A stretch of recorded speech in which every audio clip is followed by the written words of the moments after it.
बच्चे को लगता है कि ओके मैं कर रहा हूँ अपना ये फॉलो करूंगा, लेकिन रिवीजन को वो टाइम इनकॉर्पोरेट ही नहीं करता।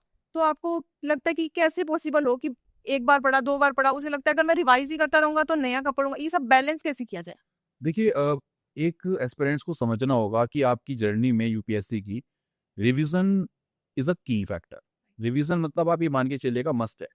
मैं इनफैक्ट हर ऐसे एस्पिरेंट से बोलना चाहता हूँ जो बच्चे रेगुलर बेसिस पे अपनी तैयारी कर रहे हैं। लेट्स सपोज मैं कोचिंग इंडस्ट्रीज की बात करता हूँ जहाँ वो पढ़ रहे हैं या वो सेल्फ स्टडी भी कर रहे हैं।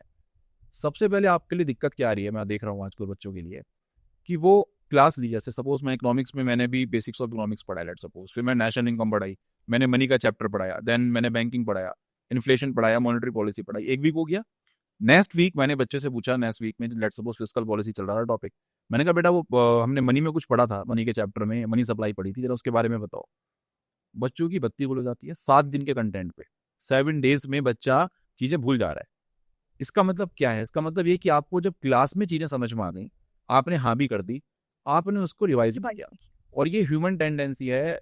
अगर आप अपने किसी प्रियतम से आप बहुत प्यार करते हो और उसको भी अगर कई दिनों तक ना मिले तो वो भी उसका चेहरा दिमाग से उतर जाता है कई बार। तो ये तो फिर भी हमारी प्रिपरेशन है। तो हमें क्या करना है, जब भी आप कहीं से सेल्फ स्टडी करें या आप तैयारी करें, लेट सपोज 2 घंटे की क्लास है आपकी, आपने सर की क्लास ली किसी की भी, देन फिर आपने क्या किया, आप सेल्फ स्टडी करें, 2 घंटे सेल्फ स्टडी करी। आपको प्रॉपर उस क्लास का 15 से 20 मिनट लगते हैं मात्र। ओनली 15 से 20 मिनट्स में आप प्रॉपर रिवाइज कर सकते हैं अपने कंटेंट को। अब आपने रिवाइज कर लिया, अब आप गए नेक्स्ट क्लास में। नेक्स्ट क्लास में बच्चों की गलती क्या होती है कि वो क्या करते हैं, कहावत है आगे दौड़ पीछे छोड़। यहाँ पे हमें इस कहावत को तोड़ना है। हमें क्या करना है, आगे दौड़ पीछे भी पकड़ के रखना है। वो कैसे पकड़ के रखना है, जब आप नेक्स्ट क्लास में जाएं तो उस क्लास का भी कंटेंट आपको रिवाइज करना है। जब नेक्स्ट डे आप पढ़ने बैठ रहे हैं 15, अब वो 15 मिनट नहीं लगेंगे आपको, अब 15 मिनट पहले लगे थे, अब आपको उसमें मात्र 5 मिनट लगेंगे। जो सेकंड क्लास है उसके 15 मिनट हुए, आपका 20 मिनट में 2 क्लास का रिवीजन। अब थर्ड क्लास आएगी तो आपको 2 क्लास का रिवीजन और करना है। कोई भी क्लासेस आपकी जाए आपको बैकिंग पूरी रखनी पड़ेगी। आपको कोई माई का लाल ऐसा नहीं है जो आपका सिलेबस आपको याद करने से रोक सके। ये बहुत इंपॉर्टेंट है हमारे लिए। और ये दिक्कत अभी नहीं आती, अभी तो चलो इकोनॉमिक्स चल रही है, अभी कुछ दिनों में पॉलिटी स्टार्ट हो जाएगी, जब सब एक साथ समय अब पॉलिटी भी होगी, लेट्स सपोज ज्योग्राफी स्टार्ट हो गई, अब पता लगा ज्योग्राफी चल रही है तो इकोनॉमिक्स और पॉलिटी का कॉन्सेप्ट ही भूल गया। Right.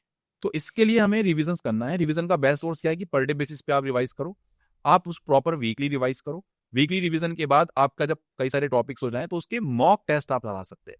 Mock test, sectional mock test लगाइएगा। सेक्शनल मॉक टेस्ट में क्या होता है, जो सिलेबस होता है उसके कई सारे क्वेश्चंस होते हैं, तो आपको वो कंटेंट रिवीजन में आ जाता है। प्रॉपर प्रॉपर रिवाइज कर सकते हैं आप उसको, अच्छे तरीके से चीजें कर सकते हैं।